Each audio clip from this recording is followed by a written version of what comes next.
Quand on vient à Saint-Paul-de-Vence, difficile de passer à côté de ce haut lieu de l'art moderne et contemporain. Inauguré en 1964, la Fondation MAG est l'un des joyaux du patrimoine culturel français. Ici, on peut admirer près de 13 000 œuvres, un lieu rendu possible grâce à 2 personnes.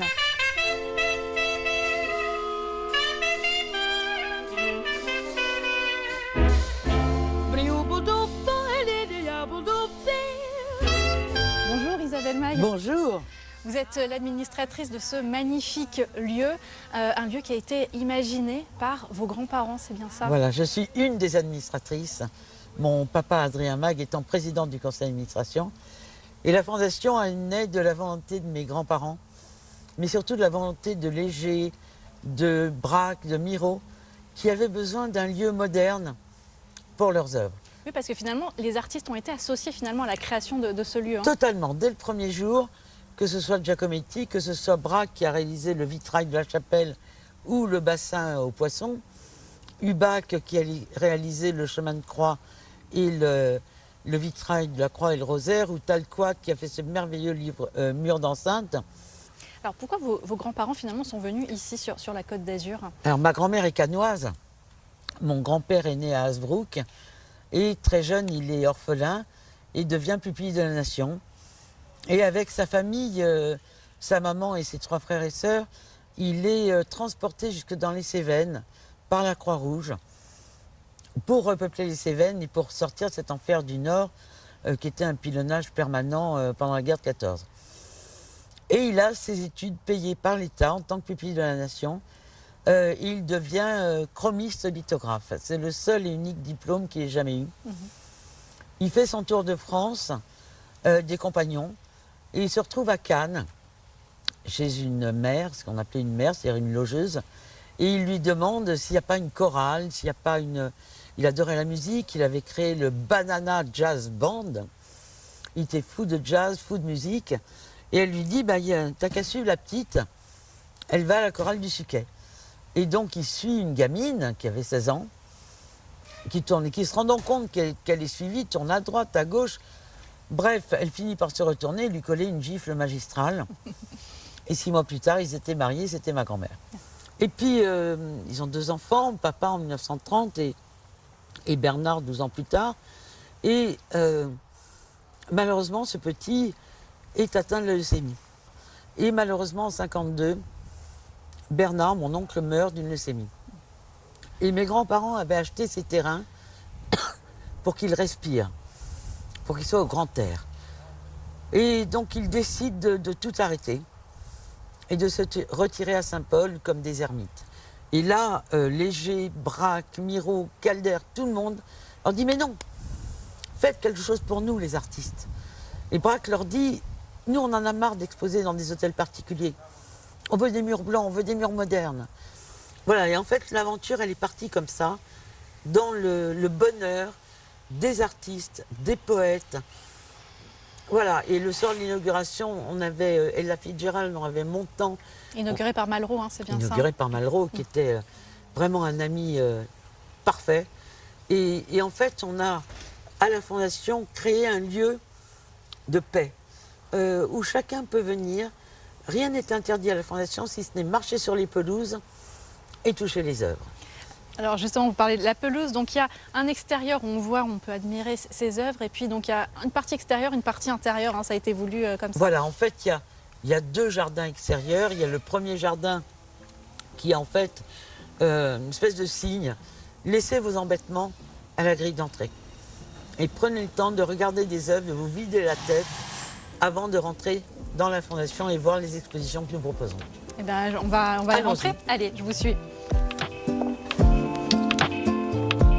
Alors vous voyez par exemple un joli exemple, ces carrelages ont été dessinés par maman.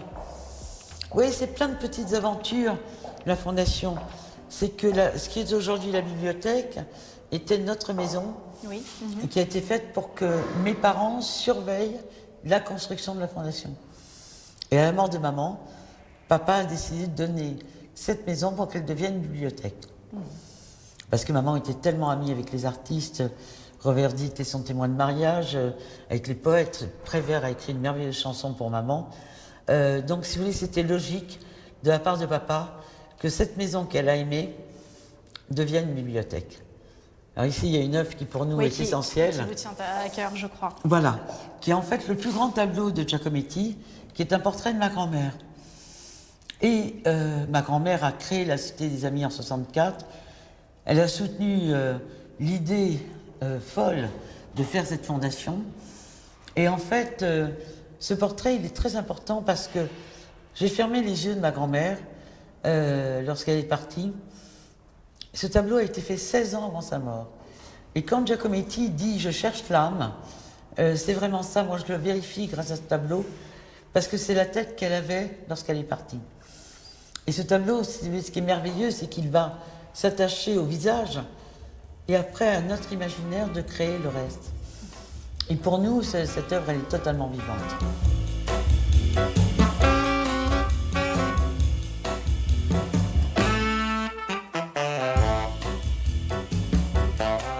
Alors ici, Isabelle, ce sont des œuvres de Miro, si je ne me trompe pas.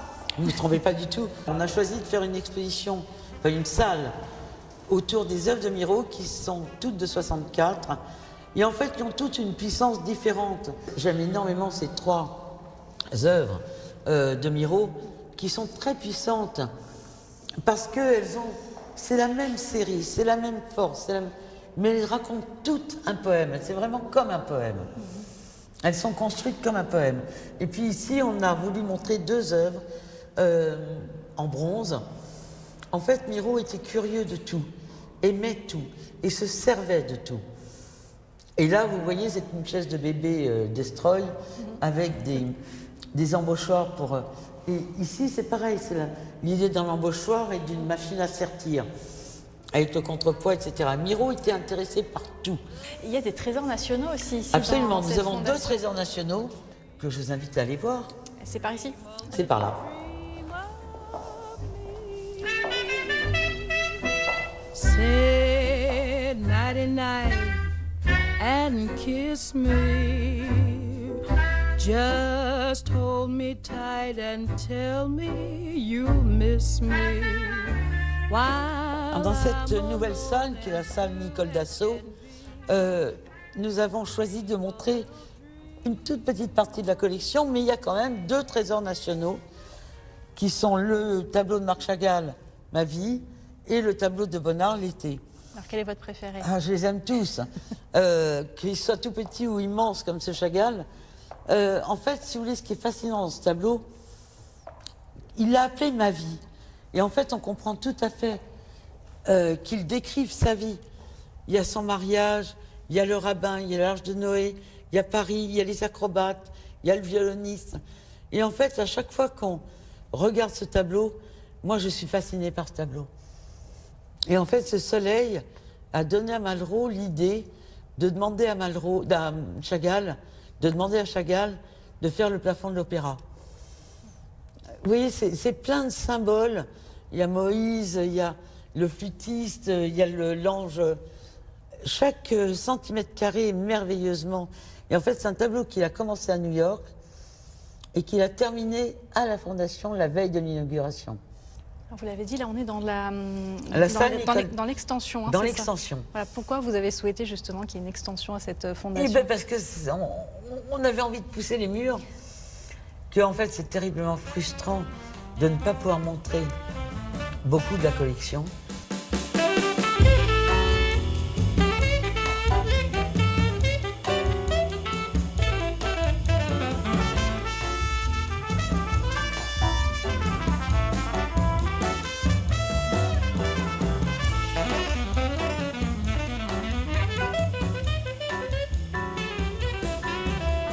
Bonjour Silvio. Bonjour Aurélie.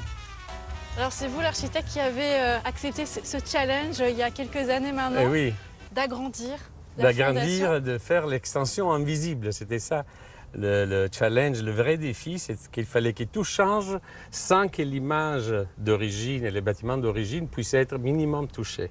Et donc l'idée du principe de ces concepts de bâtiments, c'était qu'on creuse au niveau du basement, du socle, et on glisse les nouvelles salles sans toucher les bâtiments au-dessus. Et donc, c'est cette continuité avec l'histoire du lieu, sans dénaturer la couche d'origine. Alors, donc, là, il y a la petite salle et là, la grande salle. Hein, Tout c'est à bien fait. Il y ça a deux salles qui sont creusées en dessous de la cour Miro. Ça, c'est la salle Annie Courtade qui est creusée en dessous de l'ancienne cour Miro. Et en dessous de la grande salle, de la grande cour Giacometti, il y a la grande salle. Et la grande salle fait environ 400 mètres carrés et celle-ci fait 70 mètres carrés. Donc avec deux programmations différentes. Et il y a une galerie qui les relie et toute la technique est encore en dessous avec un local technique de 70 mètres carrés qui a été creusé dans l'actuel niveau du sol et qui prend l'air directement à partir du talus. Donc les défis, c'était aussi que rien de la technique devait être visible depuis ce niveau-là, qui c'est le nouveau niveau de référence des salles, des nouvelles salles d'extension. Alors on va les visiter, c'est ça, là, dans quelques instants. Avant, pourquoi vous avez finalement accepté ce défi? Forcément, la Fondation MAG, vous étiez venu, j'imagine, de nombreuses fois. Un pèlerinage comme étudiant. J'étais venu ici il y a 30 ans, même plus, 35 ans. Et l'idée de construire avec les patrimoines, dans le patrimoine, c'est quelque chose qui est très fort pour moi. Moi, je viens de Naples, qui est une ville qui se construit couche sur couche depuis des siècles et des siècles. Donc pour moi, c'était naturel. Il flotte légèrement avec 20 cm d'écart entre le niveau du sol et le niveau du béton pour faire sentir cette suspension des salles tiroirs qui rentrent à l'intérieur du socle d'origine. On va les visiter, c'est ça? On va les visiter, allez, je avec vous suis. plaisir.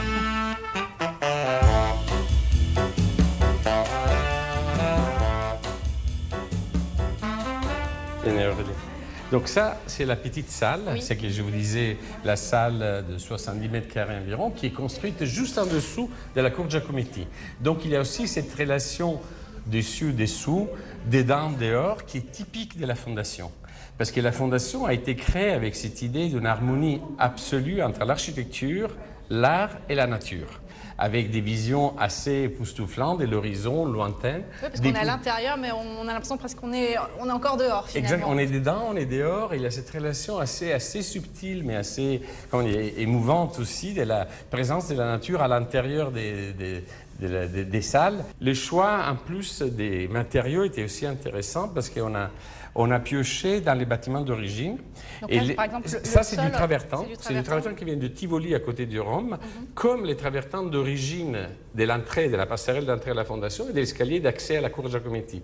Donc, on s'est dit, ça doit être différent des tomettes qu'on trouve à l'extérieur et dans les autres salles, mais en même temps, ça doit faire écho et clin d'œil aux bâtiments existants. Donc, on a généralisé l'usage de ce travertin qui est magnifique avec des veines assez riches et assez organiques, qui se prolonge jusqu'à la grande salle, et c'est les seuls matériaux qu'on a, les murs blancs, la nature et la pierre, les travertins, parce que, comme je vous disais, on s'inspire de cette idée du bâtiment extension qui se racine et sort de terre.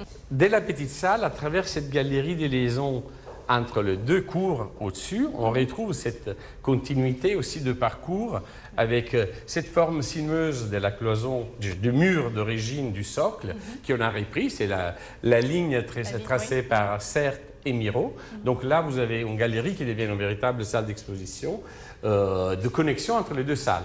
Combien de temps ça vous a pris, ce projet d'extension? Alors, on a mis 7 mois pour la première phase, novembre 2022, juin 2023, et 7 mois pour faire les clos couverts, creuser, terrasser et construire les coques. Et après, on a réouvert la fondation été 2023 et on a continué de novembre 2023 jusqu'en juin 2024, donc encore 7-8 mois. Donc en tout, ça a duré 15 mois. Donc, comme quoi, quand il y a une forte volonté de la part de la maîtrise d'ouvrage, une harmonie, un alignement des étoiles, même ici en Europe, on peut faire des choses en grande vitesse et en bon terme. J'ai une dernière question. Est-ce qu'il serait possible qu'il y ait d'autres extensions ici à la Fondation MAG? Est-ce que ce serait quelque chose de possible? Alors, dans l'état actuel, je ne pense pas. Mais c'est vrai qu'on a fait toutes les simulations possibles et je pense que l'équilibre, parce que la magie de la Fondation MAG, c'est son échelle. Par rapport à un grand musée où on se perd, l'échelle de la Fondation est parfaite. Oui, c'est une taille humaine, quoi, finalement. C'est une taille humaine, ça a été né, et Isabelle, comme Isabelle doit vous avoir raconté, c'était né avec cet esprit d'une grande maison pour les artistes. Et donc, je pense que la bonne échelle du bâtiment a été respectée par son extension, tout en augmentant la capacité d'accueillir des expos et des événements, mais je ne ferai pas plus. Et donc, c'est aussi la justesse de l'échelle et de la dimension de son extension qui est appropriée à la nature de l'institution, de la fondation. Et je crois qu'il ne faudrait pas faire d'autres extensions.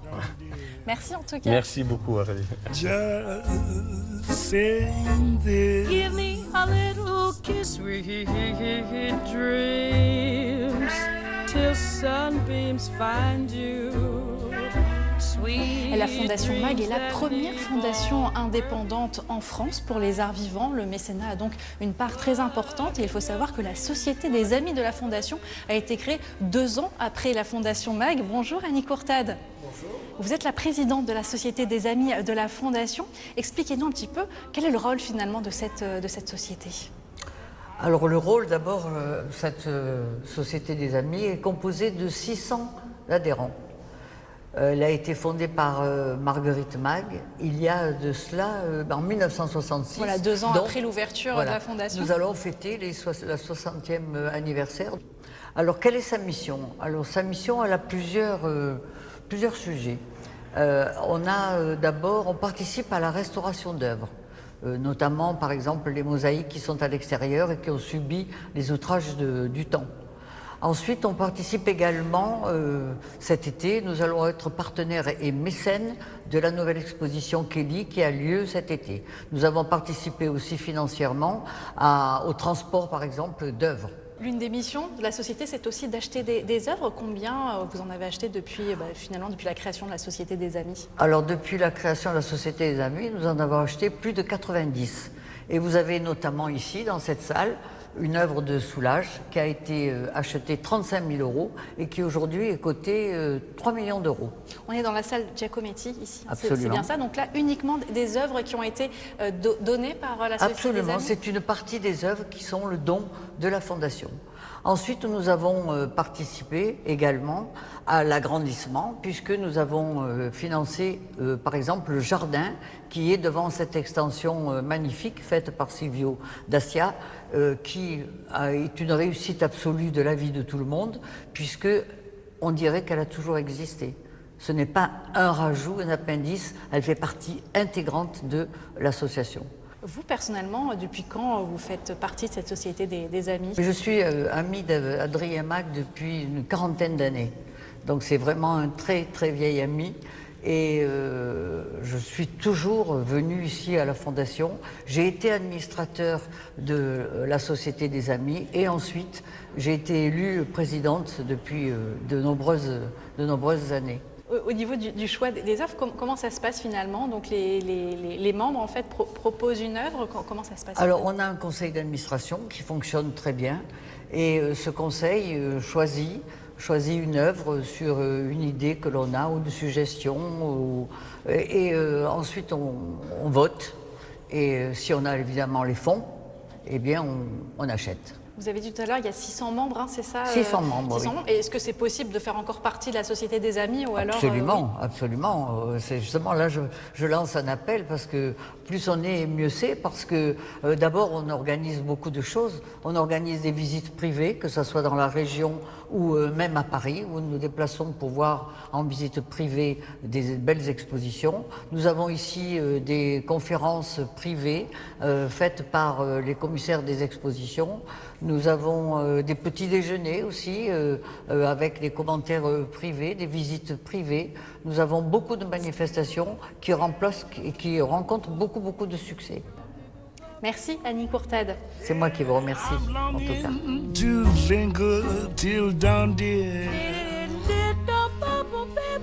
Just say Alors, Isabelle, vous m'avez dit tout à l'heure que finalement tous les artistes ici, vous les avez tous connus. Tous. Hormis Bonnard, qui est mort 10 ans avant ma naissance, enfin 8 ans avant ma naissance. Mais tous, je les ai aimés. Certains sont des amis. Marco était mon mari. Et en fait, tous, j'ai passé des moments drôles, de travail ou d'amitié. Et on a eu des discussions terribles. Miro m'a dit un jour, finalement, ma chérie, j'ai épuisé 3 générations de MAG. j'ai épuisé ton grand-père, j'ai épuisé ton père, je t'ai épuisé toi. Eh ben, je lui dis, Joanne, il tient qu'à vous d'épuiser mon fils. Et en fait, c'était, si vous voulez, cette amitié qui dure encore aujourd'hui avec les familles d'artistes ou avec de jeunes artistes, pour moi, elle est essentielle. C'est-à-dire, c'est pas seulement la collection de la Fondation, c'est l'amitié. L'année prochaine, nous faisons une exposition d'œuvres de Kelly. Papa a connu Kelly en 48 ou 49, ou 48, oui. Et Kelly est devenu un ami merveilleux. Et un jour, je lui demandais ce qu'était cette œuvre. Il m'a dit, mais enfin, Isa, c'est le rouge des tomates, le jaune des mimosas et le bleu du ciel. En référence avec la Côte d'Azur. En référence, parce qu'en fait, il était venu passer quelques mois à Saint-Paul avant l'inauguration, où il a dessiné les fleurs du jardin, qui sont devenues des lithographies merveilleuses, et qui lui ont donné l'idée de faire d'autres œuvres gravées. Et en fait, c'est ça aussi qui est important pour nous, c'est de donner aux artistes la possibilité d'être chez nous, de créer ou pas. Papa a créé un atelier de gravure pour Miro, parce que Miro venait passer un mois chaque été. Et Miro étant un artiste prolixe, il avait besoin de faire quelque chose. Et papa a construit un atelier de gravure pour Miro, que d'autres artistes, bien sûr, ont utilisé. Et puis, il y a eu l'atelier de céramique. Et en fait, si vous voulez, cette fondation, c'est la maison des artistes, des poètes et des amis.